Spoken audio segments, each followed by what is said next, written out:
We're going to discuss today, as we're only a few days before Yom Kippur, we're going to go through what is called the Al-Chet.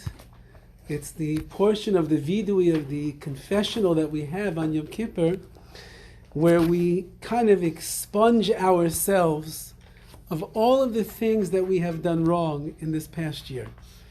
And as we've spoken about previously, it's very difficult to go through this long list, the litany of mistakes that a person could have made, and actually feel that it relates to us.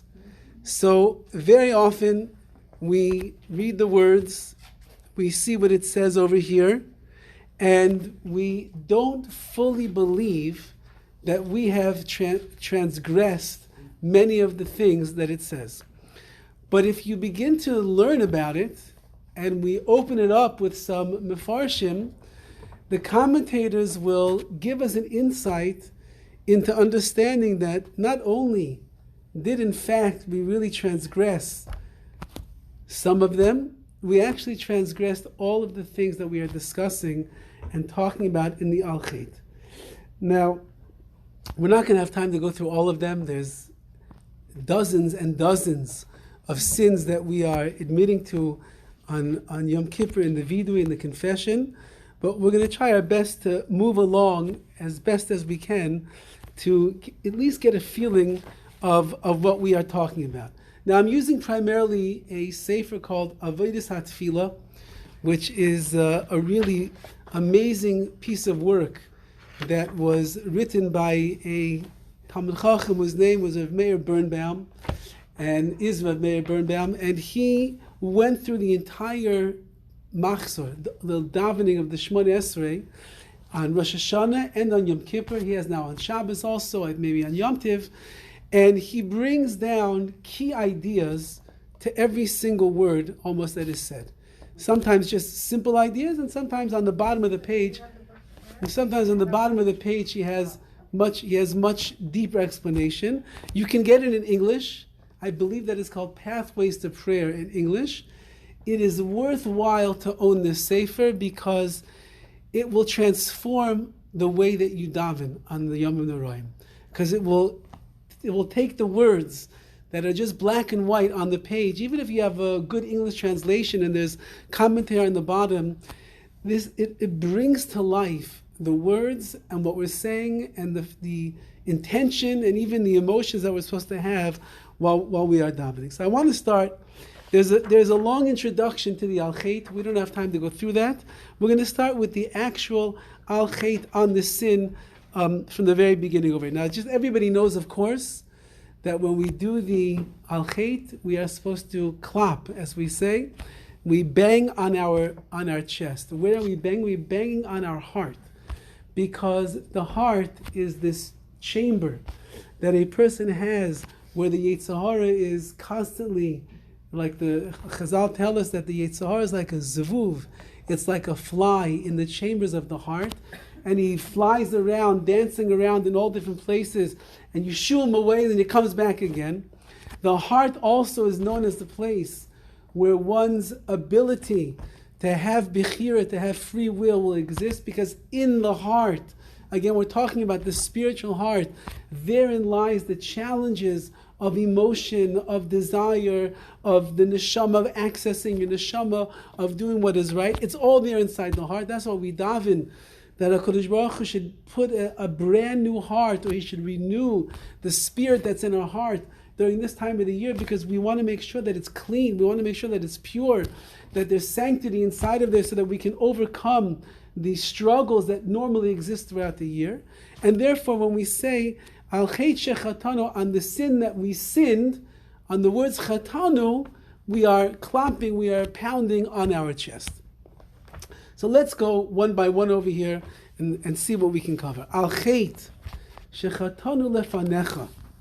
The first words over here are on the sin that we sinned lefanecha, before you. We sinned before you, Hashem. And the Mefarshim right over here the following idea, that we're not just, and again, we're going to say, ba'onis u'beratzain, with onis, against our will, u'beratzain, and willingly.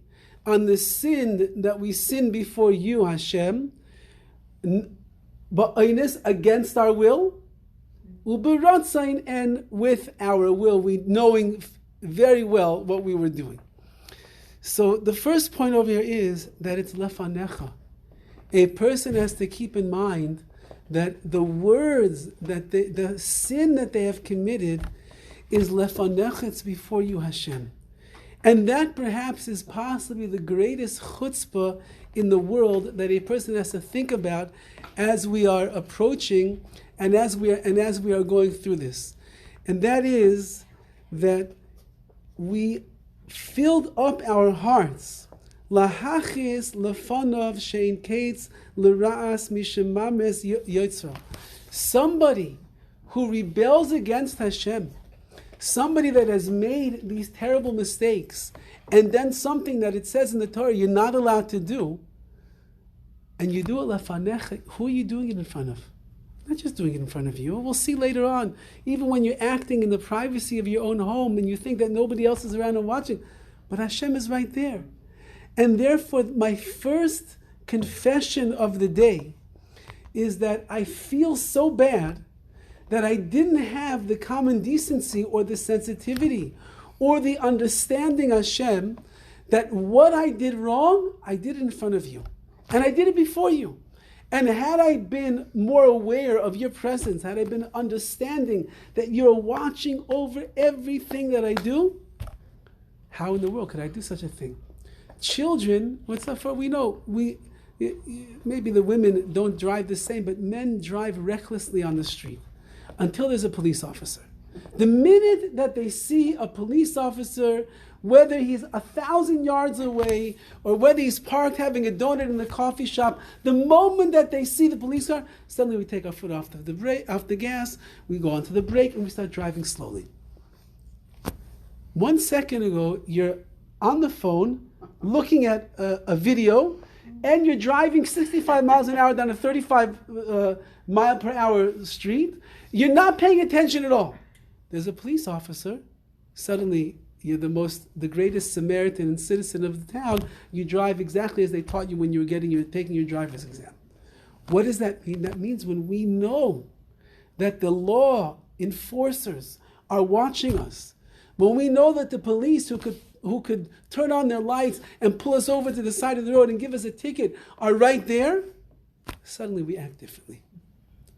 If we would realize that HaKadosh Baruch Hu is here, He's right here all of the time.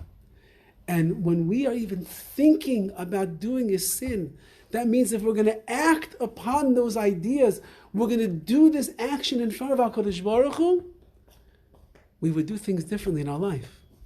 We would not sin the way that we do. We would not rebel against Hashem and His ratzon and His will, because we understand Hashem is watching. And therefore the opening words of our confession over here is, I can't even believe myself. Al chet shechatanu lefanecha, I sin before you, Hashem. How can I let myself do such a thing? Ba'onis, against my will, uberatzain, and with intention, with my will. Now, if I did something ba'onis means it's against my will. I had no choice. Somebody forced me into it. I had no choice. Somebody was forcing me into this thing, or I didn't even, as we'll see, it's against my will means I have no control over the actions that I'm going to do. I'm forced. I'm being forced. For example, if somebody will put a gun, God forbid, to your head and say, eat the cheeseburger, I'm going to kill you, I have no choice. I have to eat the cheeseburger. If somebody, whatever the situation is going to be, if I'm in a situation where I have no choice in the matter, that is called an oinus. That is called against my will. Why do I have to do tshuva on that? Why do I have to feel bad about that? I had no choice. I could not get around it any other way. Whatever the situation is, you'll imagine in your mind those times where you felt there is no other way for me to get out of this. To get out of this, I have to do it. So he brings down over here the following idea, and he says, "Yesh oinsin There are situations in your life where you get stuck in a corner where you are forced to do a certain avera, forced. However, had you just had foresight, and you would have been a royas hanoila, you would have seen what's going to happen as a result of one action after the other, and you would have been careful from the very beginning not to allow yourself to get to that point where you put yourself in a situation where you don't have a choice but to do it.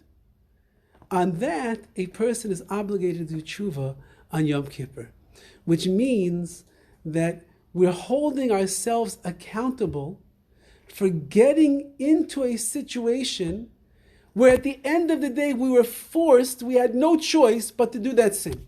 Couldn't get out of it. Again, everybody on their own level, in their own life, you'll think to yourself exactly what that means. But if you would have thought more carefully into your actions, if you would have looked into the future and you would have seen, well, if I go here, most likely this is going to happen. If I start talking about this, most likely I'm going to get dragged into the conversation of Lashon Hara. Till I get to the point, I have no choice. I have to say Lashon Hara right now. What do you mean you have no choice? The answer is that if you would have been more careful in the very beginning, you would have caught yourself before you went into this direction of aynis, of against your will. And therefore, says Meir Birnbaum over here, that's the tshuva that we're doing. The tshuva that we're doing, I was careless. If I would have been more careful and I would have been more thoughtful about what it is that I'm doing and embarking upon and getting myself involved in, I wouldn't have got trapped in a situation of aynis where it's against my will. Okay, that's one thing. Uber Ratzain, obviously we understand you did a sin with Ratzain. Now Ratzain doesn't just mean Ratzon is your will, but Ratzon is also as the sages tell us, Ein davar oime bifnei haratzon. Nothing gets in the way of one's will. What does that mean? That means that your will is with such determination and such a cheshik, such a desire to fulfill the will that you have inside, nothing can stand in the way of that. If you put your mind to something and you really, really, really want to accomplish and to do, nothing will get in the way. When I sin b'rotzain, I sin with my will. That means I so much wanted to do this sin, nothing is going to get in my way. And sometimes it happens. Sometimes HaKadosh Baruch Hu throws stumbling blocks along the way to try to get you to stop. But when you are so convinced and you want so badly to do, nothing will stop you from committing that sin. And on that, we have to clap, we have to bang on our hearts, and we have to do tshuva.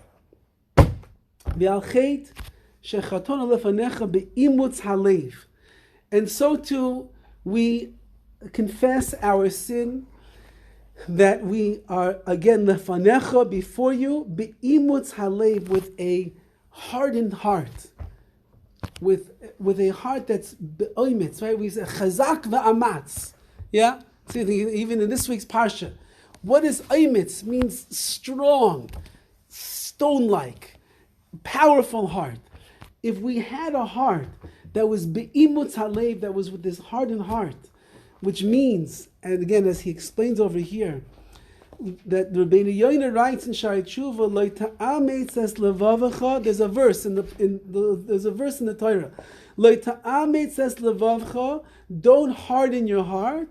And don't close off your hand. It's talking about over there giving charity. You're not allowed to harden your heart, to make yourself as if you don't feel the pain or the anguish of the person, of the poor man that's standing in front of you. You can't do that. Because if you do, you're going to close off your hand. You're not going to give tzedakah. Today we had three Rabbanim from Eretz Yisrael. It was the three of the saddest stories that I ever heard of all the years of Meshulachim, of people coming in. Each one had such a sad story. I was almost in tears myself when I announced what they were coming for, and people felt their pain. And people gave so generously this morning. We collected hundreds of dollars this morning for these people. When you hear the stories, it would rip out your heart. Says Rabbeinu Yoina, what is this pasuk telling us? A person has to remove from their heart the trait of cruelty. Rather, you should implant pleasantness into your heart, which is filled with compassion and kindness, faithful kindness to others. That's the way that the heart should be. Your heart should be pleasant, should be filled with compassion and faithful kindness. On this, we are crying to HaKadosh Baruch Hu. I have what's called Imets Halev. I'm too cruel. I don't have compassion enough on other people. People come and they pour. It bothers me. Why does this person always have to call me when they're having a bad day and complain to me? Oh, it bothers me. That's Imets Halev. That's called you're not acting with a Yiddish heart. The Yiddish heart says that I'm supposed to be pleasant, compassionate, and filled with faithful kindness in my heart to somebody else. And if there was even one phone call that I received this year, one person who came to talk to me, once your spouse began to bemoan his plight, and you're like, again? How many 25 years, 40 years are going to complain about the same things? How much can you do this? Imets Halev. That's the hardened heart. And on that, we clap al chet. Al chet shechatanu lefanecha bivli da'as. On the sin that we sin before you, bli das, without any das, without any knowledge. A person sins without any knowledge. What does that mean? Where does our das come from? There is something in this world which is called das Torah, which is the knowledge and the wisdom and the direction that the Torah itself gives us of how to live our lives. When I act bli das, where I'm not paying attention, I'm not aware of the situation that is going on, I'm not thinking carefully about what it is exactly that I'm doing, so then I acted without one of the most precious abilities that HaKadosh Baruch Hu has instilled inside of me, and that is my brain and the das and the knowledge that is supposed to ruminate inside of me at all times to be able to make the right decisions. Now, if I would leave my decision-making process up to myself, up to my own vices and my own desires and my own take on this world, certainly I'm going to make mistakes, for sure. Because we can't trust ourselves. Chazal tell us, don't trust yourself until the day that you die. Don't trust yourself. What do you know so much? And certainly, if our mind is filled with so many other things, our das, our knowledge, our mind is weakened from all of the bombardment of things that we are taking into us all year long. So we certainly did many things bli das, without the proper Torah knowledge, without what's called simas halev, without thinking before we acted, without evaluating the situation. Many times we want to do something, and we get impulsive to do that thing. And we act before we even think what we're doing. And by the time you act, it's too late already. You already destroyed the situation. You already hurt somebody. You already made a blunder that's in the eyes of HaKadosh Baruch Hu is just ridiculous what a person could have done. Why? Because bli das, you didn't stop. You just went. You're like a horse, like a horse by the races. They put blinders on their eyes so they don't see anything else that's going on around them. All they see is the finish line. And the gun goes off and they take off. They don't see the horse next to them. They don't see the rider. They don't see the people in the crowd. They're just looking at the finish line. We're like a horse with blinders on our eyes and we don't see what we are doing.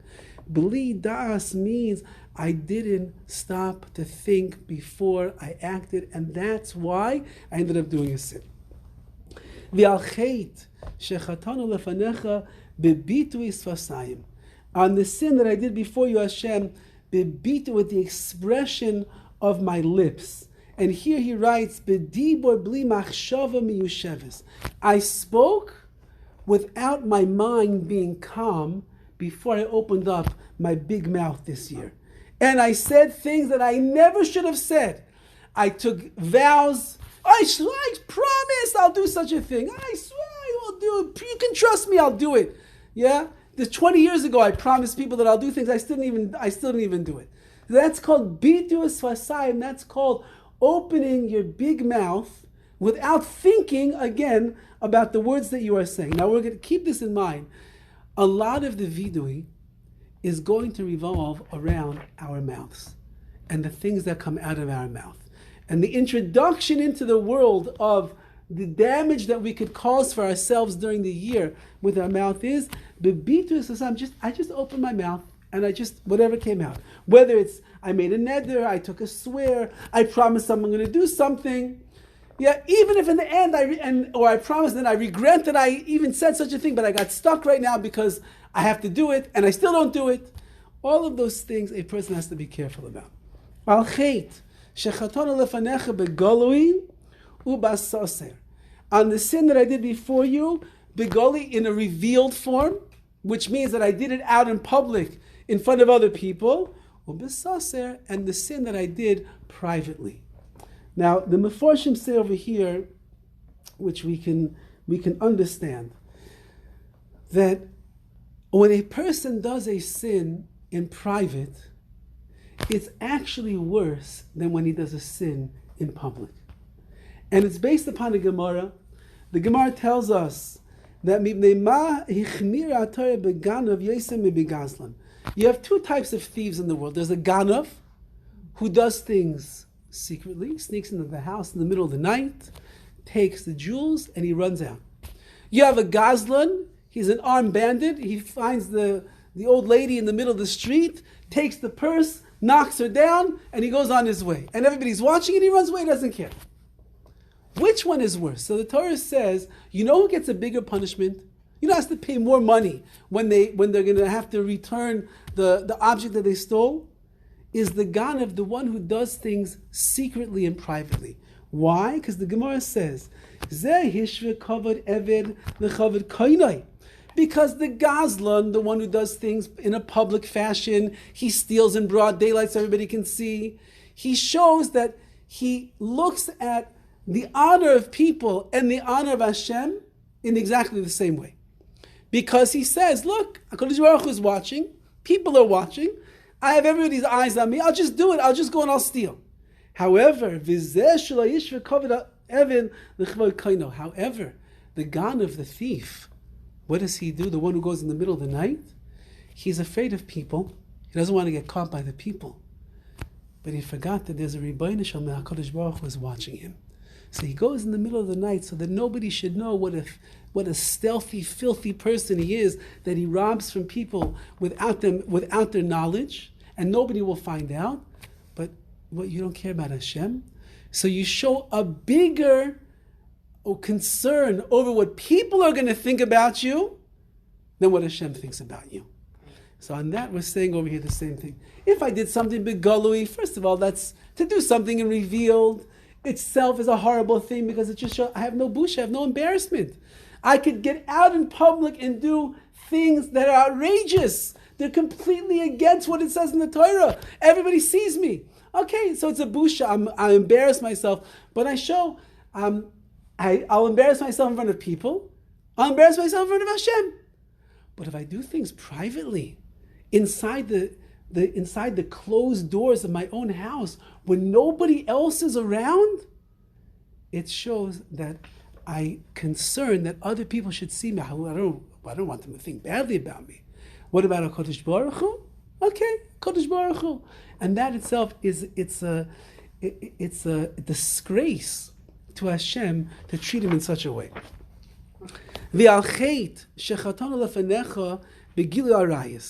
And for the sin that we sin in front of you with Gila Aris, with illicit relations. Now, this is very often, this is talking much more to the men, this part, but again, we live in a world today with everything that goes on the internet and everything that goes on our telephones and all the people that we come in contact with and we meet, and the total breakdown in morality that is in this world today. So we are living in a world that is filled with Gila Arayis, with immorality and licentiousness all around us, everywhere that we go. And perhaps something that we can think about for ourselves is that we know that there's an Isser Negia, there's a prohibition of touching a person that is of the opposite sex, that is not your spouse, or that is not your child, or that is not your parent. We know that, or your grandparent, we know that. And one of the greatest challenges that we have, because we have to be part of this world, is wherever you go, how you doing? Yeah, you go to the doctor's office, so nice to see you, and he sticks out his hand, the nurse, the this, that, everything. You go to a business store, what is the cashier have to shake my hand for? You just do your job. Or you go someplace to take care of this business, and everyone has to be such a nice person, stick out the hand over there. So I'm not saying that it's Gilui Arayos. I'm not saying that it is, but I'm not saying that it's not. Okay? And that means that a person should be sensitive to these things. That the human touch is something that is reserved really for one's spouse. It is really reserved for your children, for parents. It's not for anybody else. And although, as he writes over here, nothing could come of it. You'll look at something on the internet, nothing will come of it. You have a chat with somebody. Listen, somebody told me a story. He was in a shul somewhere in New York, and it was after davening, and there are a few men in the back taking off their towels and tefillin. And one of the guys turns to the other guy and he says, Mazel Tov. He says, Mazel Tov for what? He says, your wife's birthday. Oh, it's my wife's birthday, you're right. How did you know? He said, because we chat on the phone together. So she told me that it's her birthday. And the husband said, oh, thank you so much for telling me. I really, really appreciate it. I'm not telling you that's Gilui Arayos, that's illicit relations. But it is licentiousness. And it is immoral. Husbands and other people's wives don't chat in chat rooms on the phone. Husbands and other wives, a friend of mine has a shul somewhere in the boondocks, more of the boondocks than Tarzana, and his wife was by the Kiddush one Shabbos, and she feels somebody's hands on her shoulders, massaging into her shoulders. She turns around and she's horrified. It's a man from the shul. And he says, oh, the man says, I'm so sorry, I thought you were somebody else. What does that mean? He has no problem going and massaging another lady that's not his wife. He thought he made a mistake. It was the Rebbe's in the shul. Okay? We have to be careful. We live in a world that is filled right now. It's in the air. It's all over the place. The billboards are atrocious, what was going on over here. The way that people dress and the way that they talk and the innuendos that they make with one another, it's all over. And therefore, if we came in contact with any of that this year, that itself is begeder, that's within the realm of Gilui Arayos. And we have what to clap, we have what to apologize for. Rabbi, isn't the Gilui Arayos one of the three things that yes. What do they talk about? The same thing Rabbi is talking about? What do you mean? That is Gilui Arayos. Yes, you are correct. That there are things. Gilui Arayos is one of the things that a person has to give up their life for. If a person would put a gun to your head and say, you have relations with this person that you're not allowed to, or I'm going to kill you. Say, look, what can I do? I'm not going to do it, so you have no choice. Go ahead and kill. I don't have a choice. Now, we hope, Be'ez Hashem, we never get placed in such a situation like that, but that would be the halacha in that case. So these things, again, I'm not saying that anybody went to that extent, but all of these things are part of that world of illicit relations. Yeah. What about coworkers or professional relationships? Same thing. A person has to be careful. A person has to be very careful. A majority of the sad stories that we hear amongst frum Jews is because of the coworker, is because of the office. The space was too close together, too tight. You start joking, making fun, and this and that. Your wife didn't treat you nicely that day. You're in a bad mood. The kids got you stressed out. And she's so nice, and she's so young, and she's so flirtatious, and all these things. So many sad stories in Klal Yisrael as a result of that. There has to be careful. Everybody has to put up their fences to be able to make sure that they don't trample into the world of Gilui Arayos. On the sin that I did before you, b'dibor peh, with the speech of my mouth, the words of my mouth. And he learns over here, what is it talking about? It's talking about beribu devarim, when I just talk incessantly. I talk a lot and a lot and a lot. And even if I didn't say anything wrong, however, I just talk and I keep going and I don't stop, as we're going to see later on what these things are referring to. In the English, it says harsh speech. Harsh speech for dibor peh. It's a completely different meaning. Yes, I'm not so sure, but I want to read you a fascinating story over here. Rav Yisrael Salanter had 5 main disciples. One of them was Rav Itzler of Petersburg, Rav Yitzchak Blazer. And this was a man who was a tzaddik Yisayid Olam. He was a very righteous individual. If you'd ever see a picture of him, you think that you're looking at a malach, at an angel. There's a very famous picture of him that many people have. He looked like an angel. During the month of Elul, from Elul until after Yom Kippur, he would not say one extraneous word. He had a tainas dibor. He was fasting from speaking the entire month of Elul. And the only thing he would speak out was Torah and Tefillah. That's it. One time, a very funny story, he had a second wife. His first wife had passed away, and he never had children with his first wife. And he very badly wanted to have children. So he married a woman that was much younger than him. He was already in his, I believe, 50s, late 50s, 60s. He married a woman, I think, who was in her 30s, because he wanted to have children, and Baruch Hashem, they did have children. One year during Elul, he wasn't feeling well. He had to go to the doctor. But he doesn't talk, okay? So his wife takes him to the doctor so that she can do the translation over here. So into the doctor, it looks like a grandfather and his granddaughter. That's what it looks like, okay? Or a father and the daughter. But it's really husband and wife. And the doctor realizes it. And every time that the doctor talks to Rav Itzler of Petersburg, he just goes, doesn't talk. And so the wife began talking. So the doctor was thinking, Nebuch, this poor young lady over here, she married a mute. What kind of would she do to herself? So we're talking about a man who was very careful with his speech. And if that's the way that he was during Elul, even if he didn't have a tainas dibor, even if he didn't have guarding himself from every single word the rest of the year, you know that he was not saying foolish things out of his mouth. He was careful with every word that came out of his mouth. So listen to this story. After he passed away, he came to one of the tzaddikim of that generation in a dream, Rav Chaim Berlin. And he told him over the following: Shedin shamayla chamra ma'oid. The judgment that goes on in Shemayim, in the heavens, is very, very strict. Nobody living in this world can even imagine or fathom what the judgment in the world to come is going to be like. Ubeyichud, and specifically, listen to what he writes, specifically, makpidin ma'oid, they are very particular. Al dvarim ha'asurim shenedabru shalaikahoigen, on prohibited words that we have spoken inappropriately in our lives. Rav Itzler of Petersburg didn't waste a single word.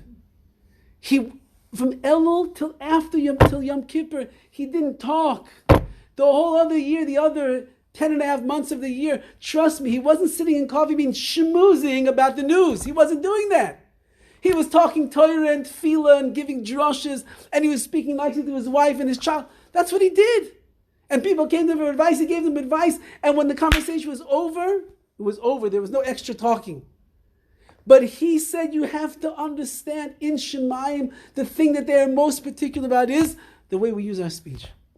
And if you spoke Dvar Masurim, which I guess on his level, somewhere he must have spoken Dvar Masurim, that's how he knew, prohibited words, on that inappropriate speech, well, the person's going to get nailed in the world to come. So therefore, we're doing tshuva now here in this world. On Yom Kippur, we're doing tshuva, and we're going to say it so many times during the day, that Hashem should forgive me for dibor peh, for just opening my mouth and just talking, incessantly talking about things that are of no consequence at all, on that a person has to do a tshuva for. Okay.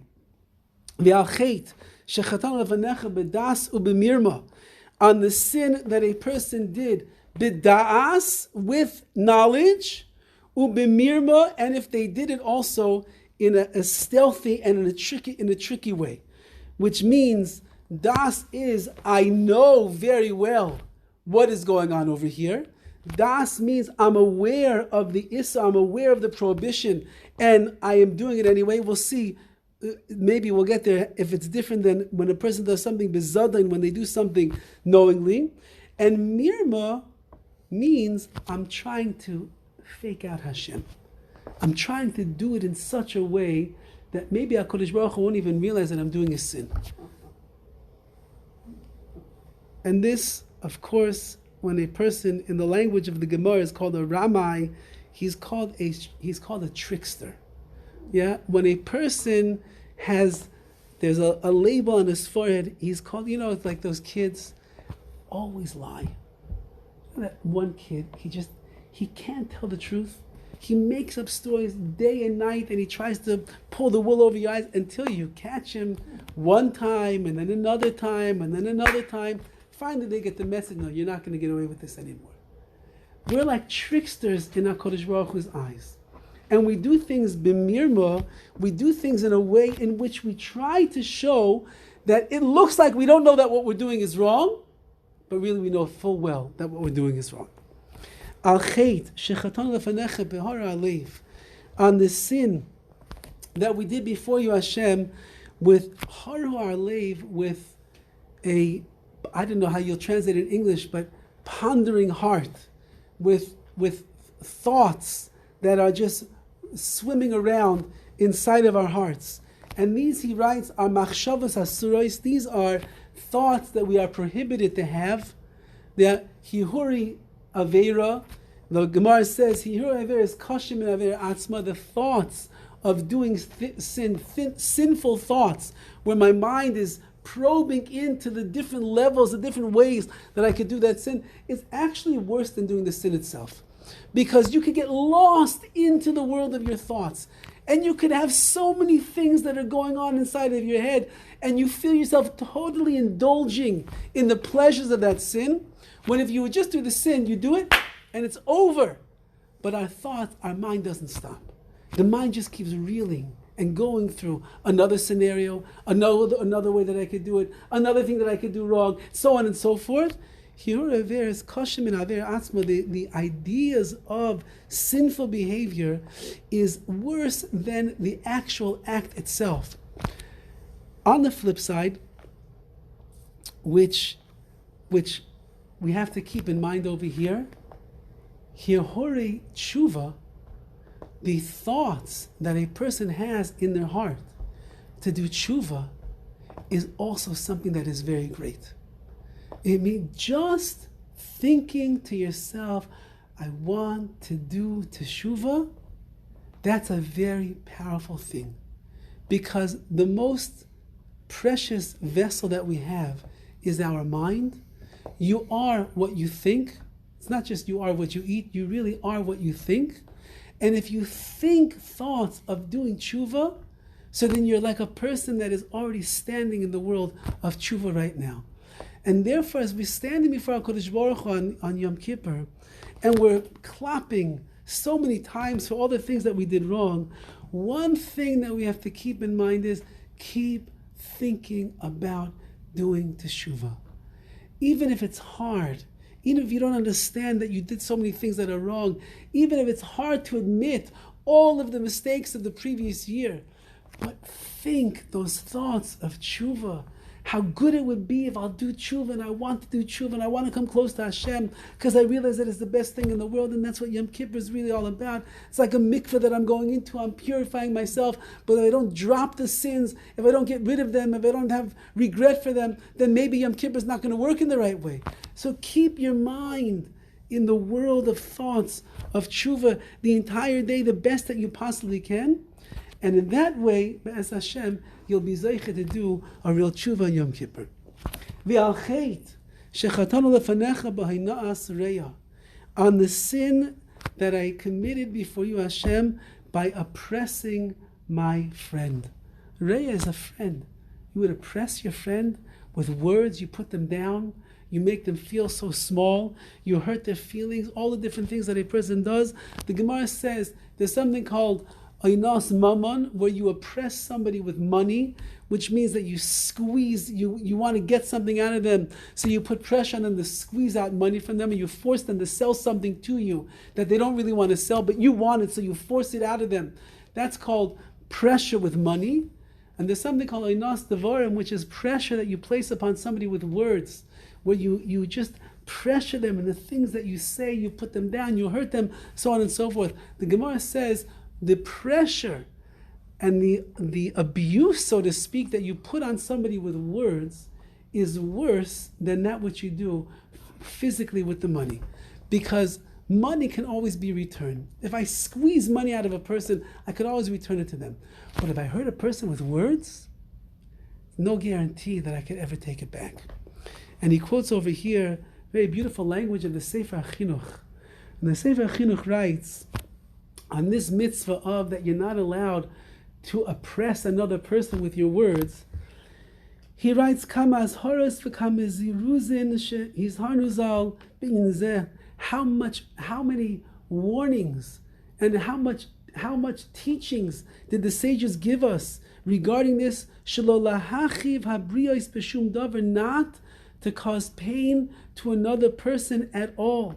V'lo levaisham, and not to embarrass them.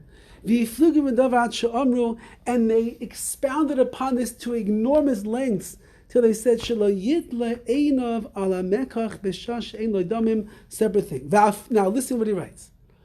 V'afilu b'ktanim, even with children. Roy liyizar shelo lachivam b'dvarim yosim midai. It is fitting not to oppress children and cause them pain with words more than is necessary. Besides what you have to do to admonish them, to rebuke them, to give them some musar, some direction in life, besides that, no more than what is needed in order to help them stay in the right path and do the right things. That's with children. Even with one's children, their sons and their daughters. Even there, which parents think they have license just to say whatever they want to our kids. My kid's a punching bag. What do you expect? He was born into this family. He's going to get everything he deserves. So he steps out of line when he's 1.5 years old. Oh, he's going to hear it from me. He's 3 years old right now and he's still crying like a baby. I'll teach him what it means to cry like a baby. Or now he's 10 years old, or he's 14 years old, he's acting mischievous in this. Okay, I'm going to take him. I'm going to give him a musa shmuz for 10 minutes. I'll tell him what a Russia that he is, that he does such a thing like that. Chas v'chalila. Says the Sefer HaChinuch, God forbid that a person should do such things. V'amekil behem sheloi litzarim b'inyanim eila, someone that is lenient in these areas, and they try so hard not to cause any pain to their children when it comes to the way that they talk to them. You will find life, blessing, and honor from such children, from rebbeim with their classes, with moras with their classes, with parents with their children. We have to err to the side of leniency over here, says the Sefer HaChinuch. How careful we have to be not to upset the balance that is there. Again, we live in a world where everybody is fragile. We live in a world where if you say one wrong thing, you could even say one wrong thing with your eyes, you look in the wrong way, you could burst a person's ego and their self-confidence just like that. So even more so are the words of the Sefer HaChinuch. He goes back maybe 800 years before when people were still tough. And when they were tough, even then he says, you have to be lenient in this area. Allah has come and become all the more so how careful we have to be in the way that we speak to others. On the sin that we have sinned before you with the confession of our lips.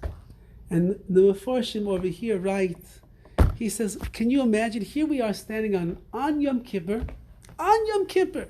The mitzvah of the entire day is Vidui Peh, is confessing the sins that you have done. And we're asking Hashem for forgiveness for the confessional that we're making with our mouth. But you're doing it.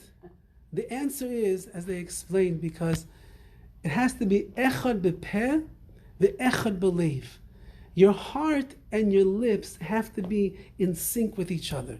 And just because we're saying all of this litany of all the sins that we committed, and we're confessing and we're clapping on our hearts, just because, if our heart is not there, if we don't actually feel bad, and we don't think about the words that we are saying, so then we are just confessing for what?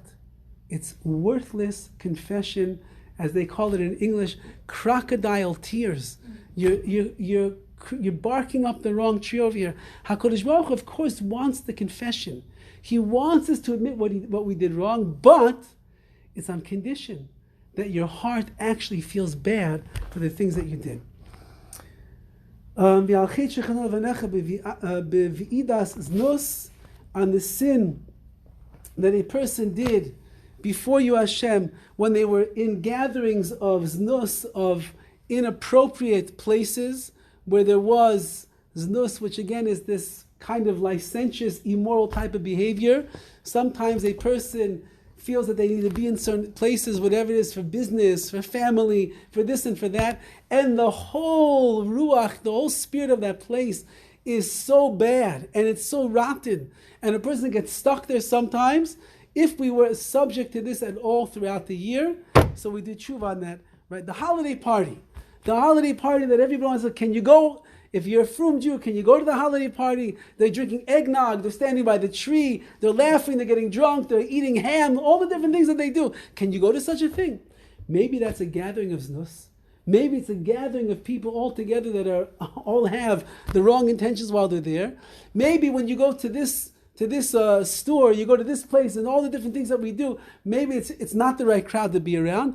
Maybe that simcha that the family wants you to come to, or that barbecue, 4th of July in the backyard, that's for sure a gathering of znus. People are dressing who knows what. Person has to be careful. We don't want to hurt people's feelings. But we also have to have integrity for ourselves.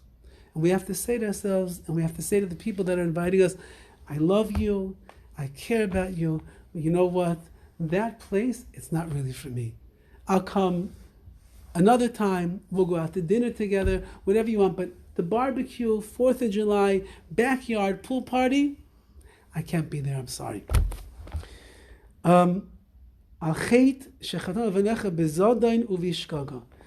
sin that we did before you, Hashem, bezadain, which means I know very well what it is that I'm doing, or bishkaga, I had no idea what I was doing.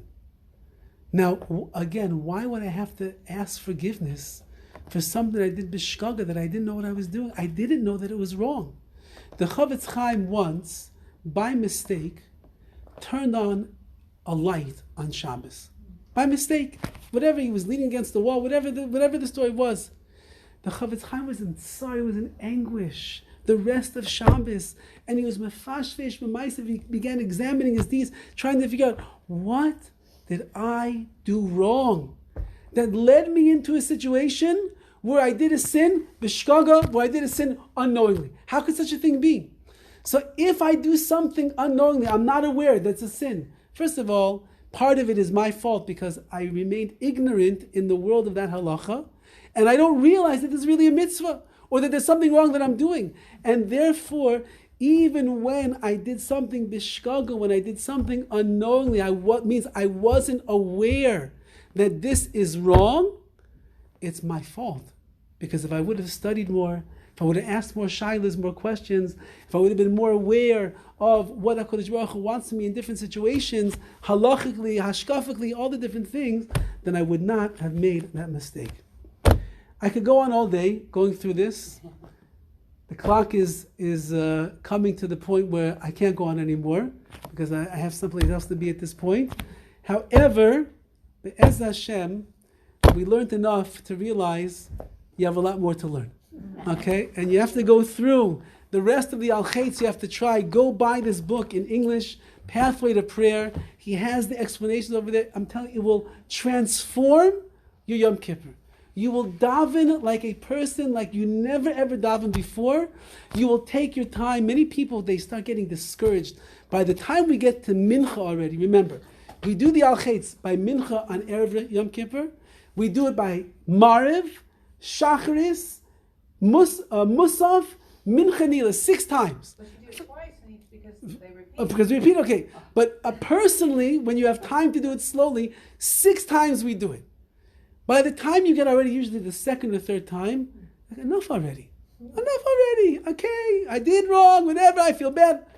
But when you go through it in the right way, you'll realize each time you're getting a deeper understanding and appreciation and realizing the chesed that HaKadosh Baruch Hu does with all of these dozens and dozens of things that we did wrong. He asks us on Yom Kippur to come and do tshuva. And if we do it with our heart, HaKadosh Baruch Hu forgives everything, and you walk out of Yom Kippur clean slate, no sins under your belt, ready to start a new year, trying to work your way into the world of the tzaddikim gemorim, of the righteous, that will be sealed in the Sifron Shel Tzaddikim, in the book of the righteous, which is the Sefer HaChaim, the book of life for you and for your families and for all of Klal Yisrael.